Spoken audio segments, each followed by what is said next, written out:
Hello students, welcome to my channel. So in today's video we will be discussing about single phase full wave half controlled bridge.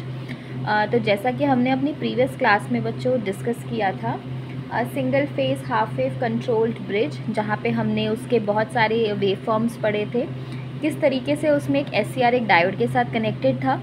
तो similarly आपका ये भी है। तो वो हमने हाफ वेव पीछे डिस्कस किया था, अब हम डिस्कस करने वाले हैं full wave half controlled bridge.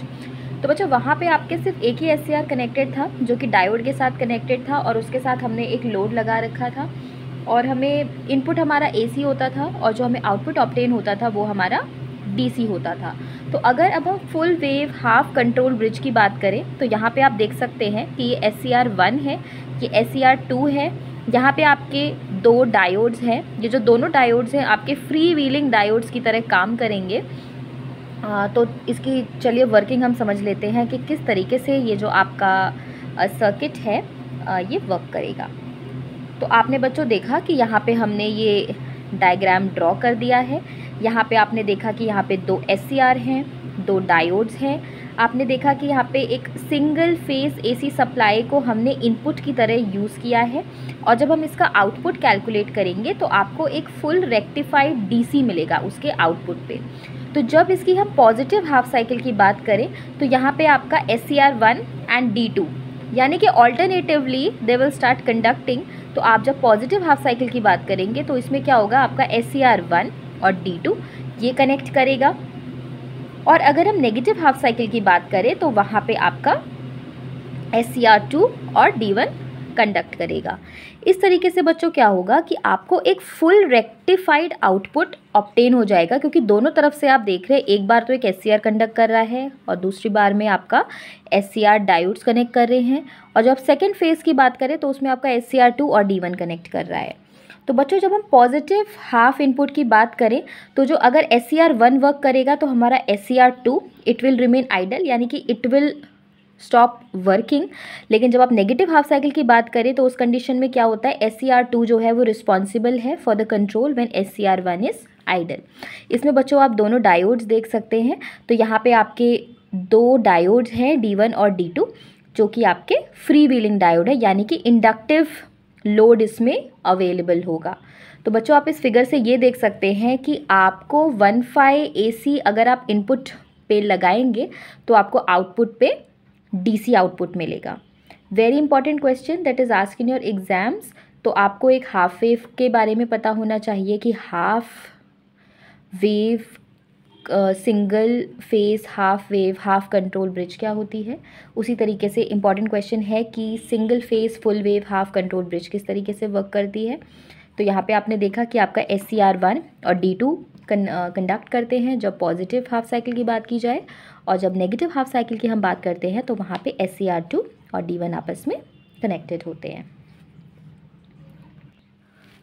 Okay students, now let's discuss about single phase full wave fully controlled bridge. तो यहाँ पे आप देख सकते हैं कि किस तरीके से आपके जो डायोड हैं ये एक ब्रिज कॉन्फ़िगरेशन को बना रहे हैं। यहाँ पे आप देख सकते हैं बच्चों diode D1, D2, D3 and D4 how they are properly connected in a form of bridge. यहाँ पे आपका जो SCR है ये कंट्रोल डिवाइस है। आपका जो डायोड D5 है आप इस फिगर में देख सकते हैं, that will be basically your free wheeling diode and it is termed as FWD, the short form of free wheeling diode. And you can see that there is 1.5 AC at the input, and it is obviously converting it into DC output. So from the circuit diagram you can very well see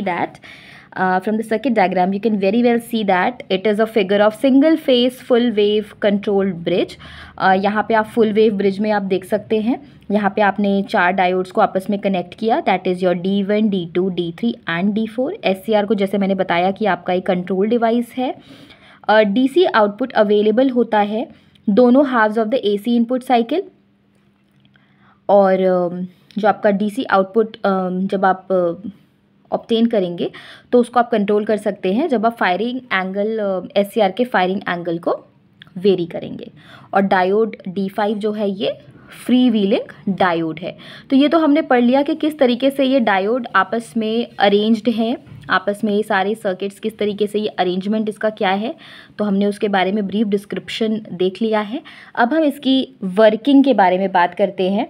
तो आप इसकी working में देख सकते हैं कि किस तरीके से आपका ये जो डायोड है ये वर्क करता है।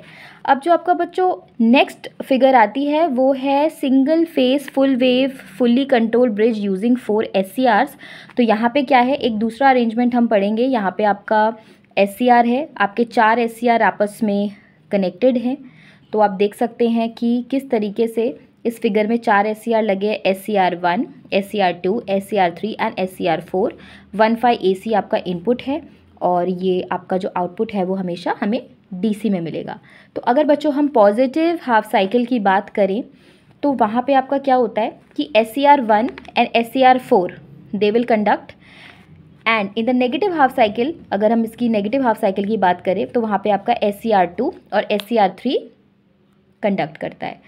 तो जब DC आउटपुट अवेलेबल होते हैं दोनों हाफ में, तो अगर आप पॉजिटिव हाफ साइकिल की बात करें तो आपका SCR1 SCR4 आपस में कंडक्ट करेगा, और अगर नेगेटिव हाफ साइकिल की बात करें तो SCR2 and SCR3 will conduct. लेकिन आपको जो रेक्टिफाइड आउटपुट मिलेगा वो हमेशा DC आउटपुट होगा। तो इस तरीके से आपका जो single phase full wave fully control bridge है ये वर्क करता है।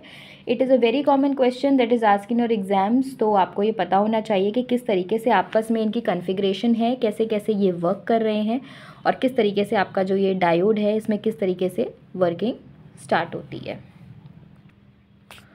Okay, now next topic of yours is single phase full wave fully control regenerative bridge. आप यहाँ पे देख सकते हैं, इस फिगर में आप देख सकते हैं कि एक ये ब्रिज 1 है, ये ब्रिज 2 है।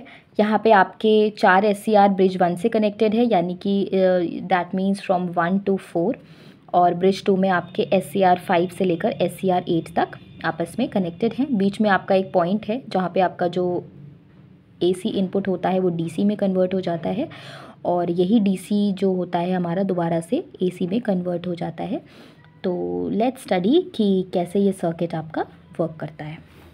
तो आपने देखा कि एक सर्किट डायग्राम है, और यहाँ पे आपने SCRs देख लिए कि आपस में back to back how the SCRs are properly connected in the circuit diagram.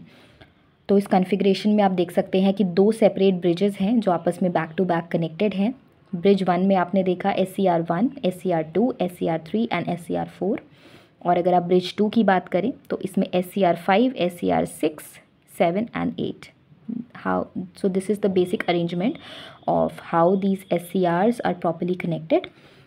Next, let's discuss about its working, that how it works. So आप from the figure you can very well refer that 1.5 AC अगर हम input देते हैं तो यहाँ पे हमें DC output मिलता है। तो यानी कि आप ये कह सकते हैं कि आपका जो ब्रिज 1 है ये कन्वर्टर की तरह वर्क करता है, यानी कि आपका जो 1.5 AC अगर आप इनपुट पे देते हैं तो आपको आउटपुट पे DC आउटपुट मिल जाता है between the points P and Q। इसी तरीके से अगर आप सेकेंड ब्रिज की बात करें तो सेकेंड ब्रिज में आप जो देख सकते हैं कि एक इन्वर्टर की तरह काम कर रहा है, क्योंकि जो DC है वो आपका AC में कन्वर्ट हो रहा है। तो आप ये देख सकते हैं जो भी AC आउटपुट आपका ब्रिज 2 में अवेलेबल है, it can be fed back to AC supply, और इसीलिए जो कंप्लीट कॉन्फ़िगरेशन है आपकी ये रीजनरेटिव ब्रिज कहलाती है। तो बच्चों बहुत ही इंपॉर्टेंट क्वेश्चन है जो आपके एग्ज़ाम्स में पूछा जाएगा, और आप इसको अपने नोट्स में इस क्वेश्चन को आप ज़रूर लिख लीजिएगा। असाइनमेंट्स में भी आप इसको चाहें तो लिख सकते हैं।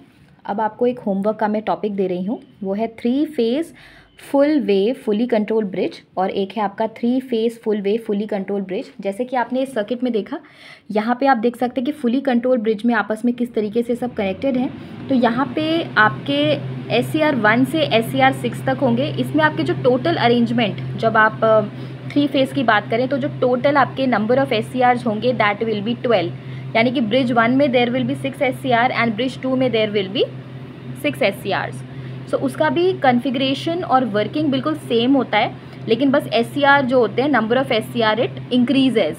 सो आप ये अपने असाइनमेंट्स में कर लीजिएगा that how does a 3 phase full wave fully control bridge work, and how does a 3 phase full wave fully control regenerative bridge works.